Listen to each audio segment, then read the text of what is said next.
Hello, Linda here, the Scrapbooking Photographer. Welcome to my channel and thanks for stopping by. Today is the first Saturday of the month, which means it is time for Stamp and Stencil Savvy. And Stamp and Stencil Savvy is a hop hosted each month by Brianna over at My Life on Paper. And each month we get a different prompt to encourage us to use our stamps that can sometimes sit in the cupboard and just look pretty. This month we are combining stamp sets, so we get to use several different sets, and I'm talking dogs. So I have pulled out a selection of dog stamps. We've got the Cutest Crew from Stampin Up along with the matching die set. I've got several dog stamps from Close to My Heart that you can see have been well used, so I might use some of them. I'm also going to bring in some textures, so I've got the Gears and Textures stamps, and I've also got Swirl Design stamps. I'm not using the matching die cuts, just the stamps. And this set is the Camera Capturing Smiles set, because we're not just talking dogs, we're talking dog photography today, so I may use some of those as well. I've also got a couple of different fonts that I'm going to use as die cuts, both from Close to My Heart, and I have a stencil because we're Stamp and Stencil Savvy, so I'm going to try and use this new stencil from Stampin Up. I'll use it in a couple of different ways just to show you what you can do with it. Alright, so that's the stuff I'm going to play with. The photo is of my beautiful boy Jasper, who we lost a few years ago. I'm doing a workshop in a few months for dog photography, so I thought rather than have a digital display I might be outside with the dog, so it would be quite good to have an album with some different photos and different techniques in the album. So today I'm doing the front page and Jasper is going to head that for us. And looking through my photos, he was just a poser. He was such a good dog for a photographer to have. He smiled, he sat when he was asked for, he was just beautiful. So I've had it printed as a 5x7 and I'm going to have him on an angle there and just fill up the background.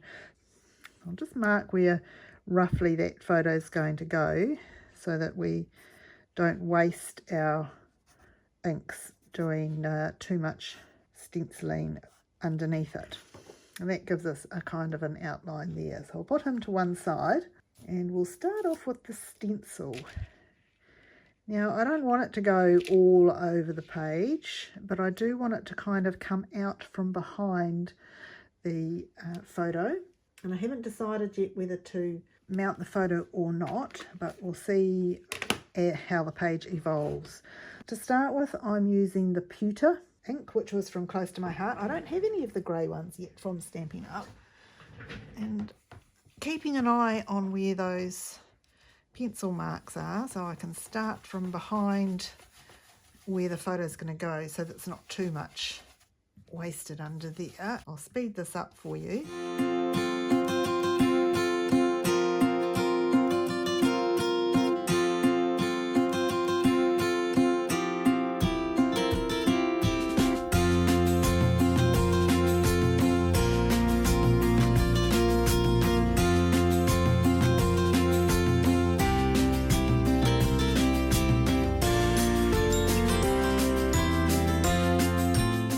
When we've gone roughly around the outside like that, I'm going to just turn the stencil a little bit. You can see it gives that kind of almost like a giraffe skin. I'm just going to higgledy-piggledy move it around and do the same again closer in to where the lines are that the photo is going to go. So that provides a sort of a vignette around the photo, and it mixes up the tones, makes it a little bit lighter towards the outside and a little bit darker in near the edge of the photo. And then if we put the photo back on top, you can kind of see how it gets a little bit lighter as you get to the outside. Could actually do with a little bit more around the outside, and it doesn't matter if we move it again, doesn't have to be back the same way, but I would like a little bit more down here. So we'll just carry on. The next thing we're going to do is bring in a few different textures. of stamping, and texture stamps are really fun, and you can put them on your stamp pad in different kind of groupings, and then it doesn't matter whether they're upside down or straight, you can mix them up. So that's the swirl designs, and then we can use some of the gears and textures in there as well.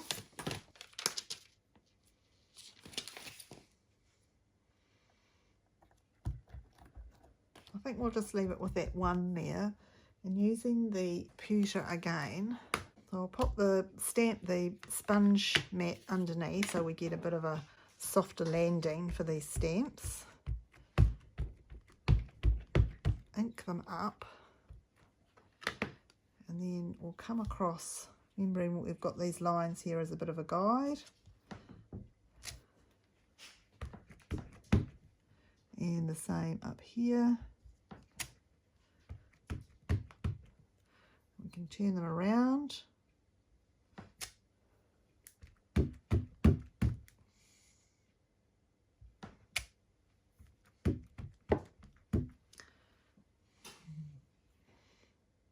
Come in to get different bits in different places. It doesn't matter if they don't stamp properly, because they're not all going to be seen anyway.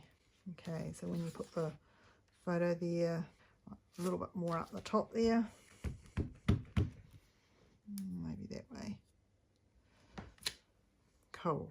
Okay, so this is quite a big kind of golden retriever, but I'm sticking with the grayscale. I only think he's a golden retriever because that's what I use him as, and I usually stamp him in kind of a light brown goldy colour, but today we're going to be different for the purposes of this exercise, and we'll just pop him, remembering where the lines are for the photo. We don't mind his feet being hidden, but that's about all. We'll pop him in there. I think we only need one of him, and this set has a couple of funny ones, so I think I might just pop this little one that's sitting.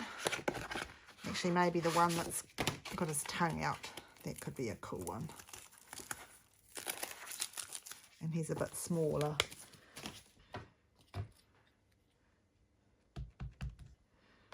We just pop this down here. Actually, I'm just putting it away, and this little one down here, he's very cute. I don't think I've ever used that little one. So I am trying to use the block that's the closest size to the stamp. You don't want too much block hanging over, just runs into trouble then. Where shall we put this little chap? Maybe there. Right, so that gives us 1, 2, 3 of them. I think that's enough. And in this Capturing Smiles one, there's a little camera here, which I think is appropriate because this is for a, as I mentioned before, a dog photography workshop. And he's just a little bit big for that one, so we'll go up a size.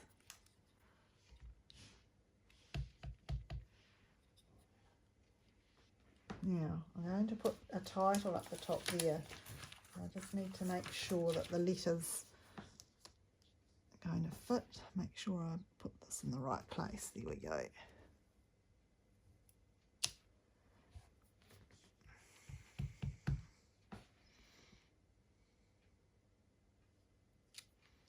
Two, and a third one sort of here. I'll add the little shutter as well in different spots.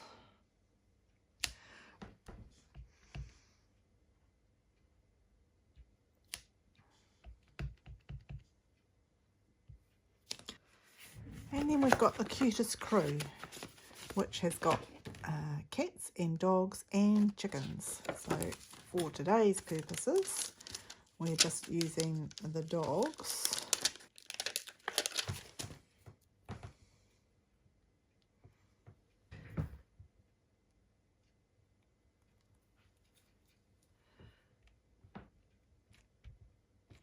And we're just going to pop them across the top of the bottom word. They're very cute.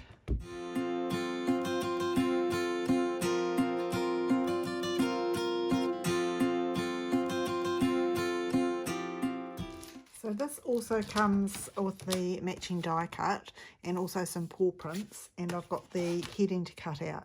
So I'm just going to zip away and do all that die cutting, and then we'll come back and put those last bits on. So I've used the 2 different sizes font that are in black. So I forgot to mention at the beginning that what I have done is I've cut a 1/2 inch off 2 sides of this white willow cardstock so that it is a little bit smaller and will have a black frame behind it.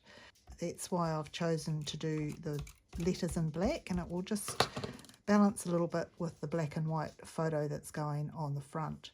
Now these bigger letters, I have cut them out twice and stuck them together so that we just get a little bit of extra dimension there. Not a lot, but a little bit.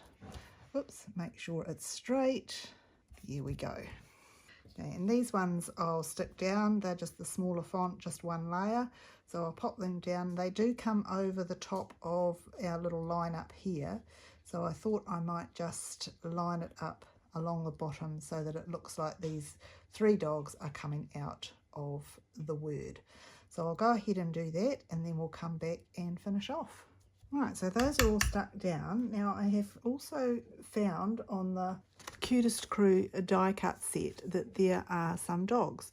So I thought at first they were cats and birds, but there are 1, 2, 3 little dogs. So I've been and cut a few of those out that we can use as embellishments when we've got the photo on and see where we need them. And I also felt that we needed something a little bit more here. So I've used some white willow scraps and cut the die cut out of that lineup of dogs and stamped it in black to bring a little bit more black through. And I'm going to put that on some raised tape.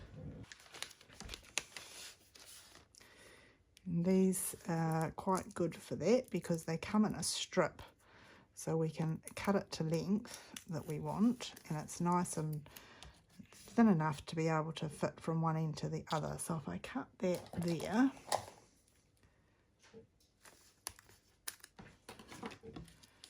we should be able to slot it in the middle. And then if we line it up against what we've already stamped, it'll give us a little bit more of an effect. If you look underneath, you'll see the stamped one, and if you look on the top, you'll see the raised one. Now, bringing the picture in, I still haven't decided if I want to mount it or not. I thought I'd see what this looks like raised in the white. And whilst you think it's white on white, we've done all that beautiful stenciling underneath, so it kind of fits quite well under there. To just highlights it a little bit. I think black would be too dark, so we might do that and bring in another one of these down here. Okay, so I have now mounted that in the white, and just keeping an eye where I put these initial pencil marks, we can angle it in kind of there so we can still see the camera, I think. And then this little one, I cut another one of these out and stamped it, but it's too long and I just want to trim it down so that it's a little bit shorter and looks like it's whole. So I'll take off that little flower, and then we've got that little bit there. So I'll pop a bit of tape on there.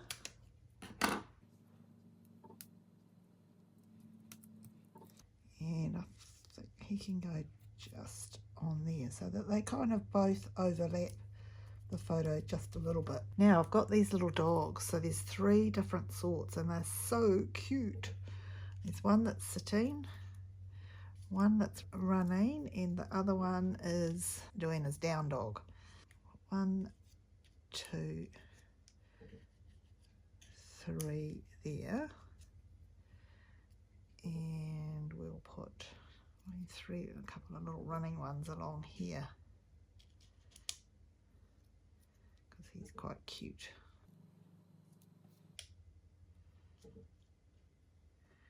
This one, the other end, so he's looking in that way, like that. So we've got a little bit of white space up here, but that's all right. I don't think I'm going to do any journaling at this stage, but You never know. So I'll just put these down, and I hope you get an opportunity to watch what other people have put together for Stampin' Stencil Savvy. As I say, it's a monthly hop on the first Saturday of the month, run by Brianna Spores from My Life on Paper. And there's always an interesting topic to inspire you to use your stamps, and a whole lot of creators who commit their time to bring the videos to you. So have a look through the playlist, share some love, and if you like what you see, subscribe to the channel, because that doesn't cost anything, and it's a great way to help the creators keep knowing that they're doing the right thing and showing what you want to see. So there we go. There's my dogs all in place. Oh, we need to put them on the black paper. So let's bring the frame in. I get used to seeing it on the sponge mat and forget that it needs to be mounted as well. So we'll put some tape on here and finish this off. I don't know that it needs any bling, which is unusual for me because I do like a bit of bling, but maybe we don't need anything on this one. We'll have a look in a minute, see what we think. So we end up with a nice little frame, even on 4 sides, theoretically. Here we go.